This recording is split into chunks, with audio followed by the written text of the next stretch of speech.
Hello friends, welcome to மாங்கனி சமையல்.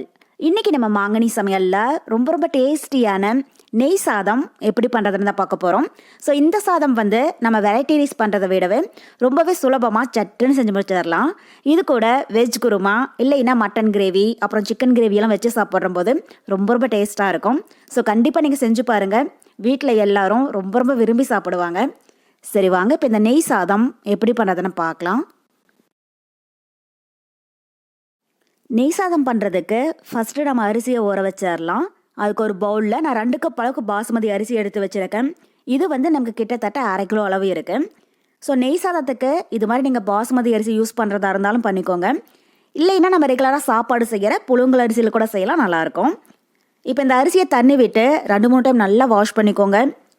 அரிசியை இது மாதிரி கைகளால் பிசைஞ்சு நல்லா கழுவிக்கோங்க. ஸோ அந்த அரிசியை நல்லா கழுவுறது ரொம்ப இம்பார்ட்டன்ட்.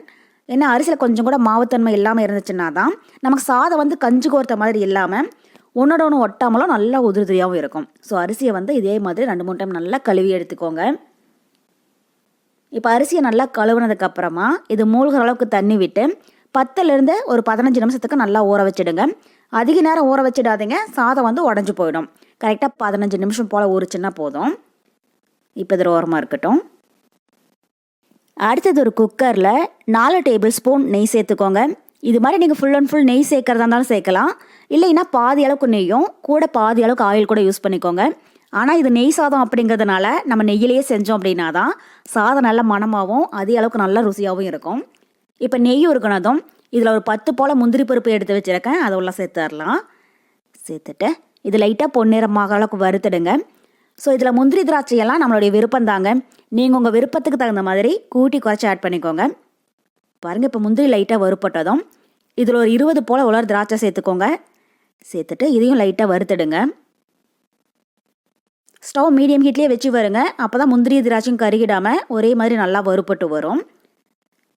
இப்போ பாருங்கள், திராட்சை நல்லா வறுப்பட்டு லைட்டாக பபிள்ஸ் மாதிரி ஆக ஆரம்பிச்சிடுச்சு. இப்போ இந்த ஸ்டேஜில் இதை நெய்லேருந்து வடித்து தனியாக ஒரு பிளேட்டில் எடுத்து வச்சிடலாம். இப்போ இது ஓரமாக இருக்கட்டும். இப்போ அதே நெய்யில் 1 இன்ச் அளவுக்கு பட்டை, 5 லவங்கம், சின்னதாக 5 ஏலக்காய், ஒரு அனாசிப்பூ, 2 பிரியாணி இலை சேர்த்துக்கோங்க. இந்த மசாலா பொருள் அதிகமாக சேர்த்துடாதீங்க, ஓவர் ஸ்மெல்லாக தேக்கட்ட ஆரம்பிச்சிடும். பாருங்கள், இந்த அளவுக்கு சேர்த்திங்கன்னா போதும். இப்போ இது மீடியம் ஹீட்டில் லைட்டாக கலர் மாறினதும் இதில் பெரிய சைஸில் 2 பெரிய வெங்காயத்தை இது மாதிரி மெலிசாக நீளமாக கட் பண்ணி சேர்த்துக்கோங்க. சேர்த்துட்டு வெங்காயம் நல்லா கண்ணாடி மாதிரி ஆகிற அளவுக்கு வதக்கிடுங்க.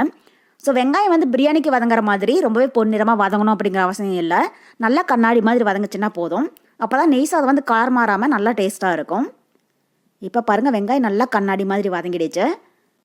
இப்போ இதில் காரத்துக்கு ஒரு 5 பச்சை மிளகாய் சேர்த்துக்கோங்க.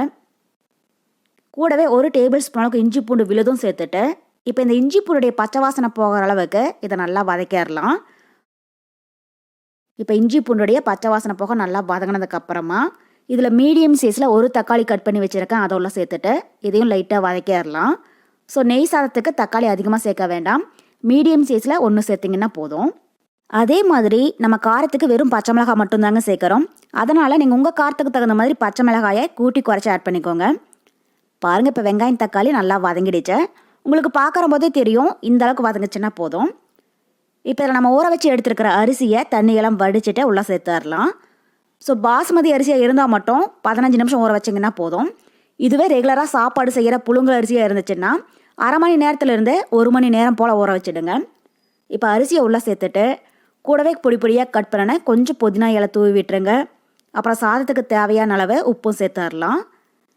சேர்த்துட்டு இப்போ அரிசி உடஞ்சிடாமல் இதை லைட்டாக கலந்து விட்டுருங்க.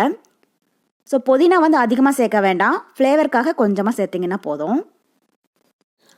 பாருங்கள், இப்போ இந்த அளவுக்கு நல்லா கலந்ததுக்கப்புறமா இப்போ இதில் ஒரு 3 கப் அளவுக்கு தண்ணி சேர்த்துடலாம். ஸோ நீங்கள் எந்த கப்பில் அரிசி அளந்து எடுத்தீங்களோ அதே கப்பில் 1 கப் பாசுமதி அரிசிக்கு 1.5 கப் அளவு தண்ணி சேர்த்துக்கோங்க.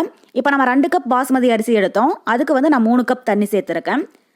சேர்த்துட்டு இப்போ இதை லைட்டாக கலந்து விட்டுறலாம். ஸோ பாசுமதி அரிசியாக இருந்தால் மட்டும் நீங்கள் 3 கப் தண்ணி சேர்த்துக்கோங்க. இதுவே ரெகுலராக சாப்பாடு செய்கிற புழுங்கல் அரிசியாக இருந்துச்சுன்னா நீங்கள் 4 கப் சேர்த்துக்கோங்க. இப்போ உப்பு காரம் டேஸ்ட் பண்ணி பார்த்துட்டு தேவைப்பட்டால் கொஞ்சமாக உப்பு சேர்த்துக்கோங்க. இப்போ உப்பு குறைவாக இருக்குது, நான் கொஞ்சமாக உப்பு சேர்த்துருக்கேன். சேர்த்துட்டு இப்போ இதை திரும்பவும் லைட்டாக கலந்து விட்டுறலாம். இனி இது மீடியம் ஹீட்டில் ஒரு 3 நிமிஷம் அப்படியே வேகட்டும். சாதம் ஓரளவுக்கு வெந்ததுக்கப்புறமா எப்படி இருக்குன்னு பார்க்கலாம். மூடி போட்டு மூட வேண்டாம், ஓப்பன்லேயே இருக்கட்டும். பாருங்கள், இப்போ ஒரு 3 நிமிஷம் போல் ஆகியிருக்கு. சாதம் வந்து ஒரு 70% நல்லா வெந்துருச்சு. உங்களுக்கு பார்க்குறம்போது தெரியும். தண்ணிக்கும் சாதத்துக்கும் அளவாக இருக்குது. ஸோ இந்த மாதிரி சமமாக இருக்கணும். இப்போ இந்த ஸ்டேஜில் குக்கரோடைய மூடி போட்டு மூடி இதை மீடியம் ஹீட்டில் ஒரு விசில் வேக விட்டுருங்க. ஒரு விசில் வந்து ப்ரெஷர் ஃபுல்லாக ரிலீஸ் ஆனதுக்கப்புறமா எப்படி இருக்குன்னு பார்க்கலாம். ஸ்டவ் வந்து மீடியம் ஹீட்லேயே இருக்கட்டும். பாருங்கள், இப்போ குக்கர் ஒரு விசில் வந்து ப்ரெஷர் ஃபுல்லாக ரிலீஸ் ஆகிடுச்சு. மூடி ஓப்பன் பண்ணி பார்க்கலாம். இப்போ கடைசியாக இது கூட நம்ம வறுத்து வச்சுருக்கிற முந்திரி திராட்சையை உள்ளே சேர்த்துடுங்க. கூடவே ஒரு டேபிள் ஸ்பூன் அளவுக்கு நெய்யும் சேர்த்துடலாம். சேர்த்துட்டு இப்போ சாதம் உடஞ்சிடாமல் இதை லைட்டாக கலந்து விட்டுருங்க. நீங்களே பாருங்கள், சாதம் கொஞ்சம் கூட குழையவே இல்லை. ஒன்றோட ஒன்று ஒட்டாமல் நல்லா உதிரியாக வந்திருக்கு. அதே மாதிரி கொஞ்சம் கூட அடிப்பிடிக்கவே இல்லை. ஸோ கரெக்டாக நீங்கள் இதே மெத்தடில் இந்த அளவுகளில் செஞ்சீங்க அப்படின்னா நெய் சாதம் கொஞ்சம் கூட குழஞ்சி போகாமல் இதே மாதிரி பர்ஃபெக்டாக வரும்.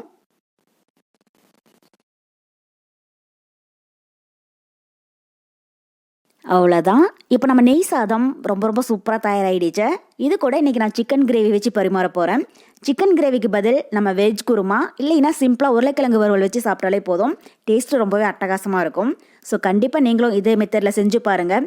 செஞ்சு பார்த்துட்டு எப்படி இருக்குன்னு மறக்காமல் கமெண்ட் பாக்ஸில் சொல்லுங்கள். என்னுடைய இந்த ரெசிபி வீடியோ உங்களுக்கு பிடிச்சிருந்தா லைக் பண்ணுங்கள். உங்கள் ஃப்ரெண்ட்ஸ் அண்ட் ரிலேட்டிவ்ஸ் கூட நிறைய ஷேர் பண்ணுங்கள். மறக்காமல் மாங்கனி சமையலுக்கு சப்ஸ்கிரைப் பண்ணுங்கள். நன்றி.